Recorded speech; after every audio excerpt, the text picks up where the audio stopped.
नमस्कार दोस्तों, मैं हूं डॉक्टर भूपेश और आप देख रहे हैं forensic science tutorial by doctor Bhupesh. और आज हम बात करने वाले हैं उन बयानों के बारे में जो इन लोगों ने, जो सिद्धार्थ पिठानी है या सैमुअल मिरांडा है या रिया चक्रवर्ती ने जो बयान दिए हैं, उन बयानों में ही कहीं ना कहीं राज छुपा हुआ है सुशांत के मर्डर का। ठीक है, हम लोग अगर उसे ध्यान से देखें, हम लोग अगर उसे ध्यान से सुने, बार बार सुने, और अगर सीबीआई भी अगर उनको ध्यान से सुने या सीबीआई ने सुने होंगे या लिखे होंगे, तो डेफिनेटली सीबीआई को पता चल गया होगा कि ये कोई सुसाइडल केस नहीं है, ये एक होमिसाइडल केस ही है। वो जो एम्स की रिपोर्ट का इंतज़ार कर रहे हैं, तो आशा करता हूँ कि एम्स की रिपोर्ट जल्दी ही सुशांत के फेवर में शायद कुछ आए। इसमें हम ज़्यादा अभी बात नहीं कर सकते क्योंकि बहुत बड़ी एजेंसीज इन्वॉल्व है। तो मैं पहले बात करता हूँ सिद्धार्थ पिठानी के बयान से। आपने एक बयान सुना होगा कि उन्होंने कहा था कि he used to give medicines to Sushant. वही सुशांत को दवाई देते थे, जो दवाई जो डॉक्टर्स देके जाते थे या रिया चक्रवर्ती उनको जिन डॉक्टर्स के पास ले जाती थी या जिन भी डॉक्टर्स ने उनको देखा, वो दवाई जो है सुशांत को सिद्धार्थ पिठानी देते थे। तो जो उनकी 3 डोज सुबह दोपहर शाम की बंधी हुई थी, वो तीनों डोज सिद्धार्थ पिठानी दिया करते थे। अब दोस्तों बात यहाँ पे ये आती है, क्या सुशांत सिंह राजपूत छोटे बच्चे थे तो उनको दवाई जो है सिद्धार्थ पिठानी दिया करते थे? नहीं, वो दवाइयाँ जानबूझ के उन्हें दी जाती थी। पहले ड्रग्स दी जाती थी और ड्रग्स के साथ इंट्रैक्शन कराने के लिए वो दवाइयाँ दी जाती थी। सुशांत सिंह राजपूत कोई छोटे दूध पीते बच्चे नहीं थे कि वो खुद दवाई ना ले सकें। ठीक है, मुझे यहाँ पर जो लगता है दोस्तों, उनको ज़बरदस्ती दवाइयाँ दी जाती होंगी। ज़बरदस्ती का मतलब है वो दवाइयाँ नहीं लेना चाहते होंगे। हो सकता है कहीं ना कहीं उनके हाथ पैर भी पकड़े जाते रहे हों, उन्हें टॉर्चर किया जाता रहा हो, उन्हें ज़बरदस्ती फोर्सफुली। देखिए दोनों केसेस यहाँ पे हो सकते हैं, या तो ये कह के उनको दवाई देना कि आप इन दवाइयों से ठीक हो जाओगे और ये आपके लिए है, या फिर किसी चीज़ में मिला के उनको वो ड्रग्स और वो दवाई देना, ये हो जाए, ये भी हो सकता है। और तीसरी चीज़ है फोर्सफुली उनको ज़बरदस्ती वो दवाई खिलाए जाना। तो ये बिल्कुल होता रहा होगा जिस तरीके के इनके बयानों से पता चलता है, क्योंकि सिद्धार्थ पिठानी ने साफ टीवी चैनल पर ये कन्फेस किया था कि दवाई वो देते थे। ठीक है, कभी रिया चक्रवर्ती कहती कि दवाई वो देती थी। क्या सुशांत सिंह राजपूत एक छोटे बच्चे थे कि दवाई वो देते थे या कोई और देता था? क्या सुशांत सिंह राजपूत को नहीं पता रहा होगा कि ये दवाई किस लिए ली जा रही है, क्या दवाइयाँ हैं, बताइए। वही सिद्धार्थ पिठानी एक ऐसा बंदा है जिसने बॉडी को लटकते हुए देखा और किसी ने नहीं देखा। सिद्धार्थ पिठानी ये बार बार अपने बयान में कहते हैं कि उन्होंने ही बॉडी को लटकते हुए देखा। और दूसरी बात जो उन्होंने बोली सबसे बड़ी, नीरज ने भी ये बात कंफर्म की थी कि रूम वॉज पिच डार्क। ठीक है, रूम जो था बहुत ही डार्क था, अंधेरा हो रखा था। तो अब इसका क्या मतलब है दोस्तों? क्या सुशांत ने मरने के बाद अंधेरा कर लिया? मरने के बाद तो कोई लाइट बंद नहीं कर सकता, और मरने से पहले अगर उन्होंने लाइट बंद कर ली थी तो सुशांत ने वो कपड़ा कैसे ढूंढा उस अंधेरे में, कपड़े को कैसे पंखे से बांधा और फिर कपड़े को कैसे अपनी गर्दन में बांधा और कैसे झूल गई, ये सबसे बड़ी बात है। और इसके बाद एक बात जो और आती है यहाँ पर, अगर वो 8 बजे सुबह पानी पीने आए थे और उसके बाद फिर 10 साढ़े 10 बजे उन्होंने नारियल पानी और जूस मांगा, वो अंदर गए, तो फिर अंधेरा कैसे हुआ? तब तक तो वो, इसका मतलब जिंदा थे इनके बयानों के अनुसार। तो इनके बयान ही दोस्तों, वो ये कहते हैं, बयान ही झूठे हैं इनके, और इन्होंने ही ये सब किया और कमरे की लाइट बंद कर दी, एसी को फुल ब्लास्ट पे चला दिया और कमरे को बाहर से लॉक कर दिया और चाबी घुमा दी गई, चाबी खो दी गई जानबूझकर या कहीं छुपा दी गई। और फिर ये सब जो ड्रामा है, जो स्टेटमेंट्स हैं, देखिए उन्हीं चारों के स्टेटमेंट्स हैं, वही चारों चश्मदीद गवाह है। सीबीआई भी ये अच्छी तरह जानती है, वो चारों घर में थे, तो उस समय ऐसा कैसे हो गया? ये चारों ने रात भर बैठ के ये प्लानिंग करी कि इनको बोलना क्या है। अब कि चाबी ढूंढते रहे इतनी देर तक, इतनी देर कैसे हुई? अगर पुलिस पूछेगी इतनी देर कैसे हुई तो ये बोल देंगे चाबी ढूंढते रहे। फिर चाय वाले को बुलाना और फिर ये मैंगो शेक की थ्योरी, नारियल पानी की, ये इनको ये सब दिखाने के लिए कि सुबह तक सुशांत जिंदा थे, तबकि ऐसा कुछ भी नहीं है। क्योंकि सुशांत के सीडीआर से, कॉल डेटा रिकॉर्ड से पता चल चुका है कि वो 13 तारीख की दोपहर 2:20 के बाद वो एक्टिव ही नहीं रहे। तो हम कितनी देर मान सकते हैं वो एक्टिव नहीं रहे? 1-2 घंटे चलिए वो सो गए होंगे, 5 घंटे सो गए होंगे, 6 घंटे सो गए होंगे, क्या वो एक्टिव क्यों नहीं रहे? ये सबसे बड़ी बात है। अब यहाँ पे मीतू दी का या किसी का, उनके परिवार वालों का एक स्टेटमेंट आया था कि उन्होंने ये बोला कि ये लोग मुझे मार देंगे, ये लोग मुझे मार देंगे। ये मैसेज के द्वारा भी एक चैट मैसेज कोई सामने आया कि ये लोग मुझे मार देंगे। क्या इससे बड़ा सबूत और कुछ नहीं है?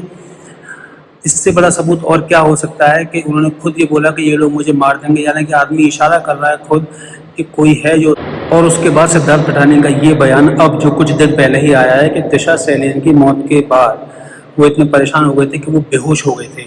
ये बात उसने अब क्यों बताई है? इसी बयान से दोस्तों पता चलता है कि दिशा सैलियन की मौत से जो इंसान परेशान हो सकता है, उसको पता था कि उसको मार दिया गया है और अब सुशांत को भी मारा जाएगा, उसको खुद को भी मारा जाएगा। वो ये बात अच्छी तरह समझ चुके थे और ये बात सिद्धार्थ पठानी अच्छी तरह जानता था। और सिद्धार्थ पठानी को अभी भी सारी बातें पता हैं, रिया चक्रवर्ती को भी सारी बातें पता हैं और ये सब लोग कब बोलेंगे या क्या इन्होंने बोला है ये हम अभी नहीं जानते हैं, पर इनके बयानों में ही वो सारे राज छुपे हुए हैं जो कि इसको सुसाइड नहीं मर्डर साबित करने के लिए पर्याप्त हैं, काफ़ी है। बस अब देरी है तो फॉरेंसिक एविडेंसेस की, कुछ फॉरेंसिक एविडेंसेस की जिनसे इनको लिंक किया जाएगा। उसके बाद दोस्तों आपको याद होगा या सबसे पहले सुशांत के मरने के बाद जब रिया चक्रवर्ती के ऊपर आरोप आया था, जब परिवार ने आरोप लगाया था, एफआईआर दर्ज हुई थी, तो रिया चक्रवर्ती के वकील की तरफ से एक कागज़ रिलीज़ हुआ जहाँ पे रिया चक्रवर्ती कहती हैं कि मेरे पास सुशांत की खाली ये ग्रेटिट्यूड लिस्ट है और इसके अलावा कुछ भी नहीं है। उन्होंने साफ बोला था कि सुशांत की ये ग्रेटिट्यूड लिस्ट है और इसके अलावा कुछ भी नहीं है। अब जो सारी वीडियोज़ हैं सुशांत की, चाहे वो ड्रग वाली वीडियोस हों या सुशांत के बचपने वाली वीडियोस हों या और कोई वीडियोस हो, वो अब कहाँ से निकल के आ रही हैं? अगर उनके पास खाली ग्रेटिट्यूड लिस्ट थी और कुछ नहीं था। और आप साफ रिया की आवाज़ भी सुन सकते हैं कि रिया किस तरीके से वीडियो शूट कर रही हैं या शौविक किस तरीके से वीडियो शूट कर रहे हैं। और उन सारी वीडियो में उसके बावजूद पहले रिया का बयान था कि उनके पास उस ग्रेटिट्यूड लिस्ट के अलावा कुछ नहीं है। इसका मतलब जो सिद्धार्थ पठानी का ये बयान था कि उन्होंने हार्ड डिस्क ली, पहले सिद्धार्थ पठानी ने किसी न किसी चैनल में और सीबीआई के सामने ही कन्फेस किया है कि उन्होंने ही डिलीट किया है डेटा, काफ़ी डेटा उन्होंने डिलीट किया है हार्ड ड्राइव से या कहीं से। तो दोस्तों अभी भी डेटा सिद्धार्थ पठानी के पास ही है और धीरे धीरे जो वीडियो आप जो रिलीज़ होते देख रहे हैं, मुझे बहुत बड़ा शक नहीं होगा, मैं ये अंदेशा जता रहा हूँ, हालांकि ये सही भी हो सकता है कि वो सिद्धार्थ पठानी के हवाले से ही सारी वीडियो रिलीज़ हो रही हैं और सारा डेटा अभी भी उनके पास है। तो क्या ये अपने आप में एक बड़ा सबूत नहीं है इसको सुसाइड ना बोलने के लिए? और दोस्तों जया साहा और रिया की जितनी भी चैट्स हैं कि उसको 3 ड्रॉप्स दे दो चाय या कॉफ़ी में मिला के या किसी चीज़ में मिला के और उसको किक ऑफ मिलेंगे। और उसके बाद एक रिया चक्रवर्ती की थी कि लिफ्ट का डोर लॉक कर दो, उसके पास एक आदमी भेज दो, उसको टैंक दे दो और उसको ये कर दो वो कर दो। तो ये किस तरीके से पूरा टॉर्चर किया जा रहा था आप ये देखिए। ये अपने आप में ये भी बयान अपने आप में बयान नहीं, ये सबूत है। ये तो खैर इलेक्ट्रॉनिक एविडेंस है जो कि अपने आप में बहुत बड़ा सबूत यहाँ पर बन जाता है। और जितनी भी सारी ड्रग वीडियोस हैं, जितनी भी सारी सुशांत की वीडियोस सामने आ रही हैं, वो अपने आप में इतने बड़े सबूत है कि उनको पर्पसफुली शूट किया गया है। क्यों शूट किया गया उनको? क्यों, क्या ज़रूरत थी ऐसी? और उसमें वो कह रही हैं कि मैं पापा को भेज दूं, तो यही ब्लैकमेलिंग उनके साथ चलती रही होगी दोस्तों काफ़ी टाइम तक कि उनके पास, रिया चक्रवर्ती के पास या सिद्धार्थ पठानी के पास ऐसी हज़ारों वीडियो होंगी, ऐसी सैकड़ों वीडियो होंगी जिसमें कहीं ना कहीं सुशांत अपने आप को असहाय महसूस करते होंगे उनको देखने के बाद। पता होगा जिसके बारे में ब्लैकमेलिंग करती थी कि वो सारे मेडिकल रिकॉर्ड्स और सारी वीडियोस वगैरह एक्सपोज कर देंगी, उनको एक्सपोज कर देंगी कि वो दिमागी हालत से ठीक नहीं है।